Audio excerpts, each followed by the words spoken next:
Hi guys! Sa mga dating nanonood ng video ko ay alam nyo na nag-aaral yung anak ko dito ngayon sa Taiwan. At alam nyo ba, nakaka-amaze dito kasi meron silang APP. Doon ka na magpapaalam pag-absent yung anak mo, tapos doon mo malalaman yung meals nila for today or yesterday or the rest of the week kung ano yung pagkain nila. Dito nga pala sa school nila ay chine-check yung BMI niya, yung height and weight niya, and then yung mata nila. At makikita mo talaga yung progress ng anak mo doon. Pati nga yung grades nila, kapag grade 1 na sila, ay makikita mo din doon.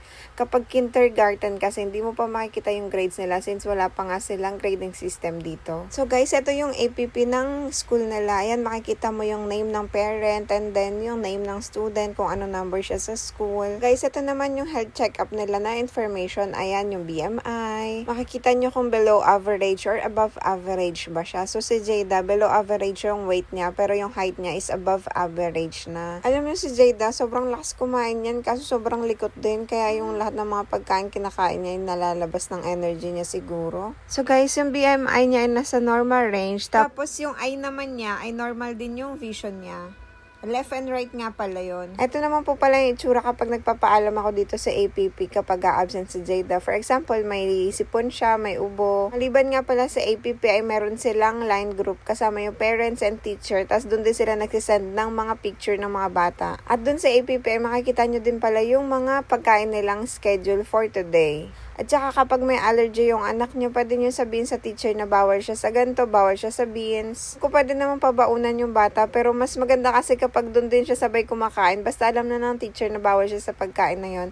Kasi minsan sila talaga sumasandok ng mga pagkain nila, yung may take turn sila na magbibigay ng mga pagkain sa classmate nila, para ma-experience na din yung ganun. Kaya hindi ko na siya pinapabaunan.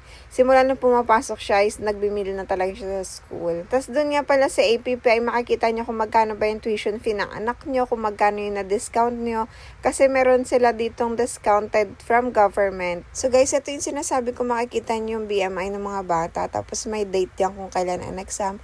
Yung first examination niya ay nung 2025, September 10, and then nung ngayon lang, recently lang, nung 2026, March 31.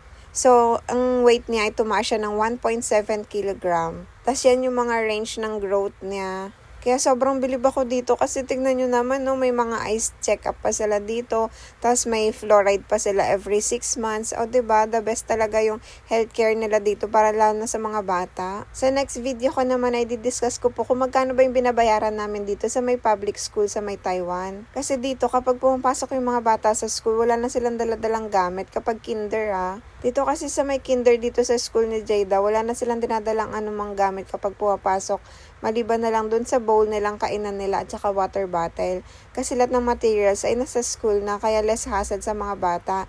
Pero kapag grade 1 na ay marami ng mga daladala. Sa next video ko na lang po yung ibang kwento tungkol sa mga information dito sa my school sa Taiwan. At sa mga makakanood po neto, lahat lang po ng information na alam ko, ayun lang yung kaya kong i-share. Sa mga ibang school ay hindi ko na alam kung ano bang mga ginagawa doon. So hanggang dito na lang po. Salamat sa panonood. Thank you for watching. Bye-bye. Don't forget to like and follow po at panoorin nyo muna tong alaga akong naglalaro dito sa park. Kasi every Friday ako sumusundo sa kanya at kapag hindi umuulan ay diretso kaming naglalaro dito sa park. Katabi lang din siya ng school. Ewan ko ba walang kapagurang anak ko na to.